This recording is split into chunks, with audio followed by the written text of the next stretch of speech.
fi'il abjad wajada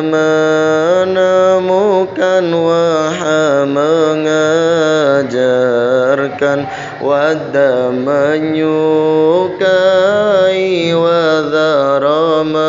membiarkan, wasofa mensifati,